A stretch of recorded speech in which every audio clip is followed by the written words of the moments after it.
Hey everybody, P-Brain here. This video is about the clockwise southern celestial rotation that everybody says they see down from the equator south. And they say that it, rotates opposite of the northern celestial rotation around Polaris.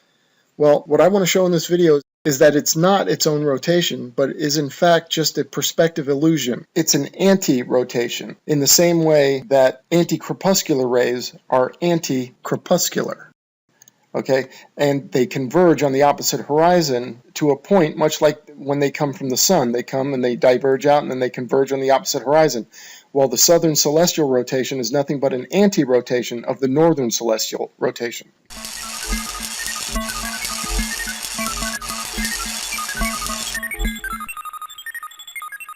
In the same way that the anti-crepuscular rays appear as though they're coming from a sun on the other horizon. They look the same way that the crepuscular rays do. The crepuscular rays diverge out from the sun, and when you look to the opposite horizon, the anti-crepuscular rays appear to be diverging out from the sun on the other horizon, but they're not. They're just the convergence of the crepuscular rays due to perspective. So it creates this illusion almost as if it's a mirror reflection of the crepuscular rays, so that's why they're called the anti-crepuscular rays. But they're not the source of the light to begin with. The source of the light is the sun. So that's the same way that the stars, the source of the rotation is the northern rotation, not the southern. The southern is just an anti or a perspective produced counter rotation.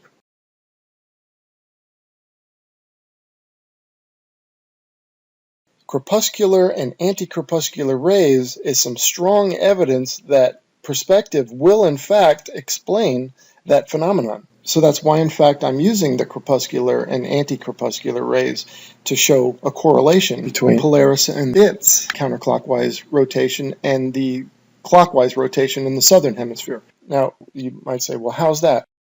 Okay, let's say the sun's overhead, right? And let's say you can see all of the rays coming down. Okay, it would look something like this, with the rays all around you. Okay, so let's attach the sun rays to the sun and let's rotate the sun as though it were Polaris and the stars, but we're going to use the sun. Okay, so as we rotate it, it'd be a counterclockwise rotation around you, right? Okay, now let's take a ground view, right? If you're standing on the ground somewhere and you're looking out to the south, you would expect to see those same sun rays going across the horizon, parallel to the ground, just moving from your left to your right. That would be a counterclockwise rotation from your perspective. Okay, so let's now move the sun down to the horizon. So instead of being overhead, let's say it's in your eastern horizon and it's rising, right? Sunrise. And let's say you have crepuscular rays, all right? They will diverge out from the sun, spread out overhead, and then converge on the western horizon. That's if conditions are right and you could see the anti-crepuscular sun rays.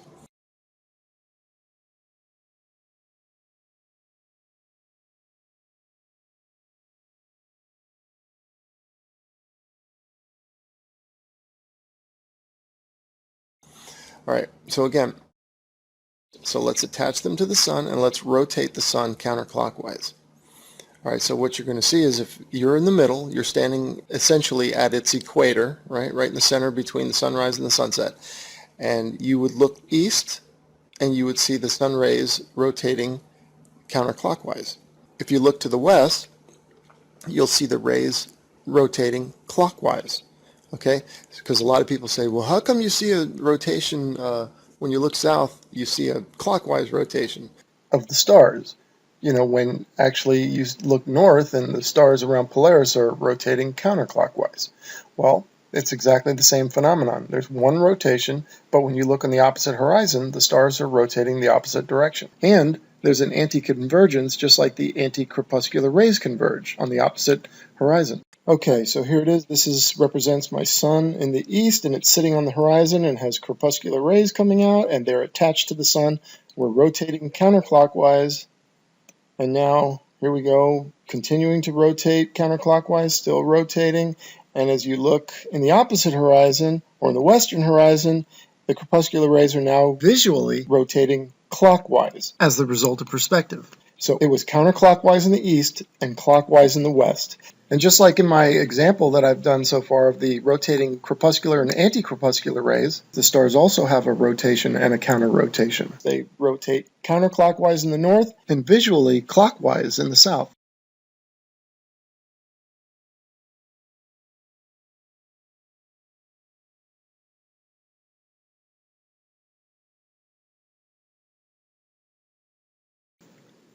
Okay, let's break down this picture of the crepuscular and the anti-crepuscular rays. Okay, first off, the red dot, that's the observer, right in the middle. The circle around the observer is your field of view for celestial objects. All celestial objects, the sun, moon, and stars, will go below your visual horizon at about a 6,000 mile radius from the observer. Okay, the diameter of this circle is about 12,000, 12,500, give or take. But all the objects will go below your horizon when they're 6,000 miles-ish from you. Okay, so when you're looking back at the sun is about 6,000 miles away. Let's say the sun is rising in the east. Okay, and those crepuscular rays come up, and when they get to you, so they diverge out from the sun, they're spreading out, and when they get to you, your line here, the divider of the hemispheres, right in the center. Okay, so you're essentially at the equator of the start of the crepuscular rays and the end of the crepuscular rays, or your sunrise and sunset. You have your eastern hemisphere, that would be 180-degree view of the crepuscular rays. And then you have on the western hemisphere of your dome of vision or circle of vision, you have 180-degree view of the anti-crepuscular rays. The rays come up, they spread out overhead, and then they converge on the other horizon, on the western horizon, as anti-crepuscular rays. Now, if I told you to look at this ray going out here, and let's say that ray, look at the end of it, that's 12,000 miles from the sun, you might look out here. You might think, well, that's where the ray is. That's not where the ray is. The ray is right here at the point of convergence for the anti-crepuscular rays. Take a look at any one of these rays. They all go to the same place, you know. Any rays in your western hemisphere of celestial vision, this vision circle, they'll all converge at the same place, 6,000 miles away from where you are, the observer. And I'm going to be tying this into the stars and explain why Sigma Octantis can appear to not move in the sky during the night. So all objects on your anti-crepuscular hemisphere, if you will, that's what I'll call this, 180-degree view, at 6,000 miles away from you, will be at that point of convergence.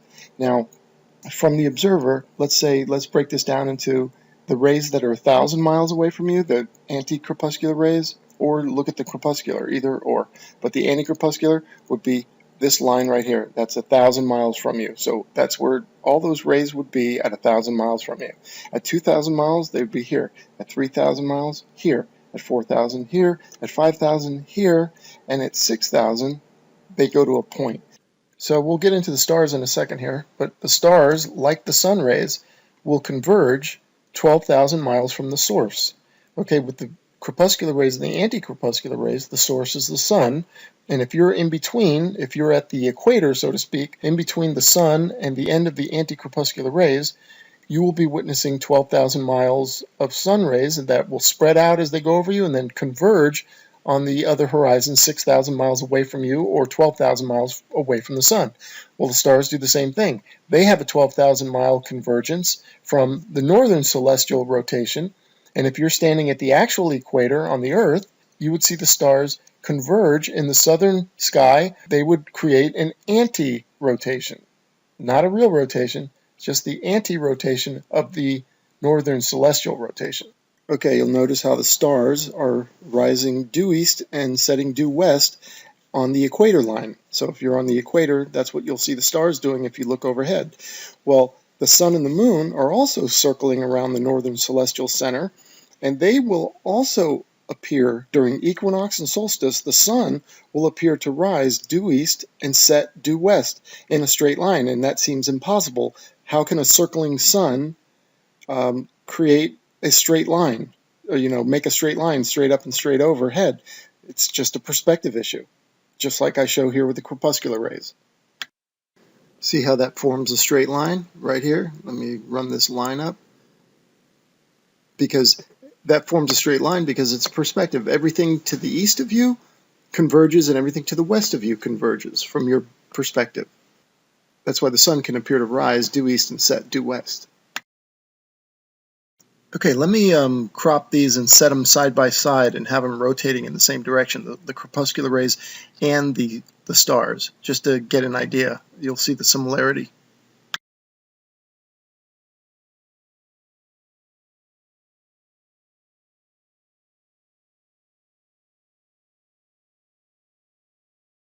Here's a commonly asked question or a point brought up frequently by the flat earth debunkers. If all the stars are rotating counterclockwise around a northern celestial center, wouldn't the stars, viewed from the equator and you're looking out south, shouldn't the stars appear to drift left or right, counterclockwise, parallel to the ground, continuing the rotation that we see around Polaris in the north? Wouldn't we, in fact, expect to see that, right? And that's what a lot of people ask. Well, the answer is no, because look at the crepuscular rays and the anti-crepuscular rays, right? As I showed, if you connect the sun rays to the sun while it's on the horizon, like Polaris would be if you're at the equator looking north, Polaris would be on the horizon. And what I showed with the crepuscular rays is if you connect the rays and you rotate it counterclockwise, you would see, as you look to the opposite horizon, the anti-crepuscular rays would be rotating clockwise and converging. So that's what we would expect to see. We wouldn't expect to see the crepuscular rays diverging out from the sun, and then as they go over our head and head for the opposite horizon, continue to spread out, because that's not what we see. We don't see that in nature. What we see are crepuscular rays that are diverging out from the sun, and as we look to the other horizon, we see a convergence of sun rays called anti-crepuscular rays. They don't continue to spread out. They converge to a point on the opposite horizon, because the precedent is set with the crepuscular and anti-crepuscular rays. The fact that they reconverge on the opposite horizon shows us that the stars would have a counter-rotation in the south. So if the crepuscular rays spread out from the horizon and then continue to spread out on the other side of us like this, then yes, you would expect to see the stars circling counterclockwise. When you look south from the equator, you would expect to see them moving left to right and just staying parallel to the ground and just as though one big dish with the center connected, being Polaris or the northern celestial pole. You would expect to see that. That's if we saw the sun rays do this. The crepuscular rays just keep spreading out onto the opposite horizon. But we don't see that. The crepuscular rays become anti-crepuscular rays, and they have a convergence, right? So they diverge out from the sun, now they converge. So the precedent, again, is set that the stars would do a similar thing. I just want to remind you about perspective. Perspective causes everything above us to angle downward, right? The floor angles up and the sky, everything above you angles down. Look at these pictures of clouds, right? They all angle down to the horizon. Everything angles down to the horizon. So does the sun, moon, and stars on a flat Earth. So you can estimate that the celestial perspective, or how far can we see visually objects that are high up in the air, is about 6,000 miles, because that's where everything sets, about a 6,000 mile radius. Right? A 12,000 mile diameter circle of vision. It's not where the ground horizon forms, but it is where everything in the sky goes down below the horizon. So keep that in mind now as I show you how the stars are. And let's say the stars actually spread out for hundreds, thousands of miles. Let's say we can't see them all. We can only see the dome of our perspective vision, which is about a 12,000 mile diameter circle or 6,000 mile radius. That's all the stars we can see. And the stars lower to the horizon at the edge of that circle, of a 12,000 diameter circle. So as you move, this dome of stars moves with you, or your dome of vision, I call it. Anyway, let's check it out. Well, just like, let's say you're standing at the North Pole, right? And the stars rotate. You have Polaris overhead, and the stars are rotating around you counterclockwise. As you move south, Polaris starts to lower in the northern sky, and the stars start to tip. It's almost, I like to think of it as like a salad bowl, right? And so the salad bowl has the bottom is up, that's where Polaris is, and the rim of the bowl is on the ground. That's also where the sun would go around, from your perspective at the North Pole.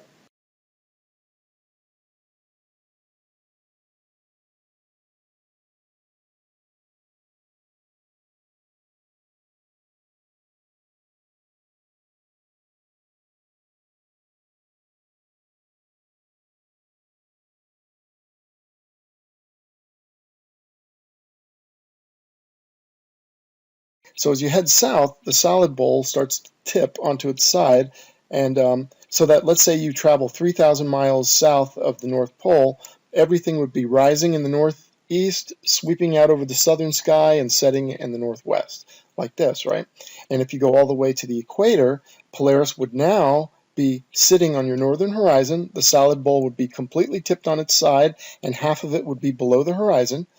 And now all the stars would be coming up east to west. And so the sun would also rise east to west.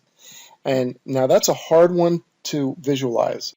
Because if the stars are all rotating like a big disk around Polaris in the sky, a big flat disk, or if they're not a disk, they're a big dome, whichever one they are, if that's the case, and if it's a big flat disk and it's just perspective that's bringing the stars down, well then the people in the south say, hey, well the stars should be rotating just above the horizon, right? And stay equidistant to the horizon as they go around counterclockwise. That's what they'd say we should see. But that's not what we should see. We should see a clockwise southern rotation of the stars.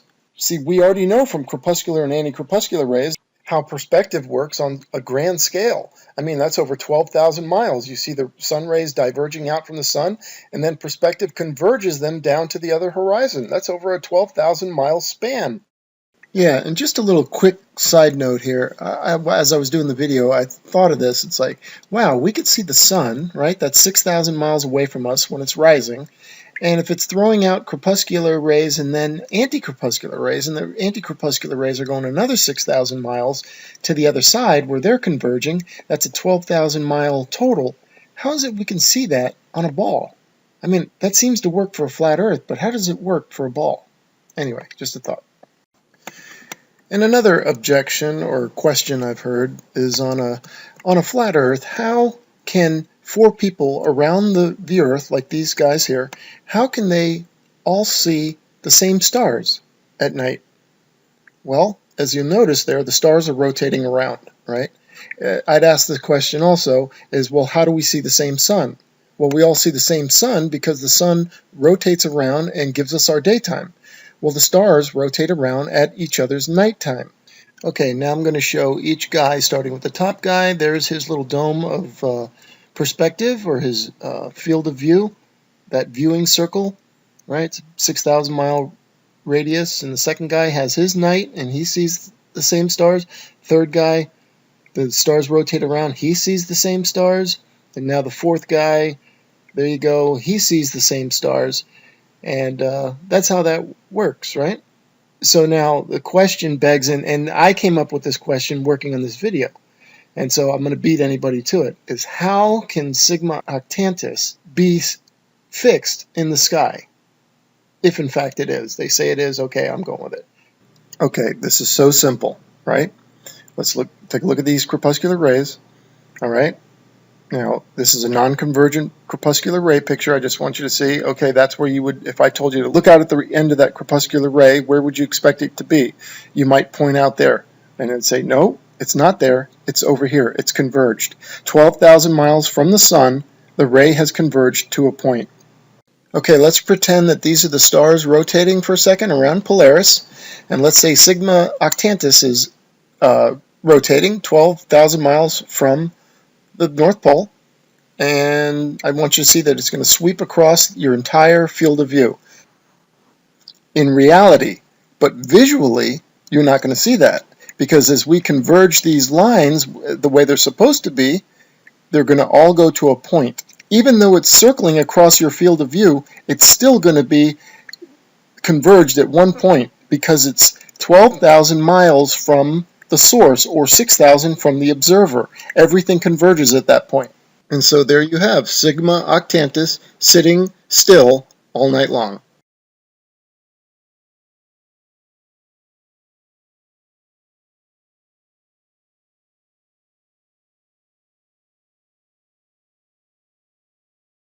I hope you found this useful. Thank you for watching. Bye-bye.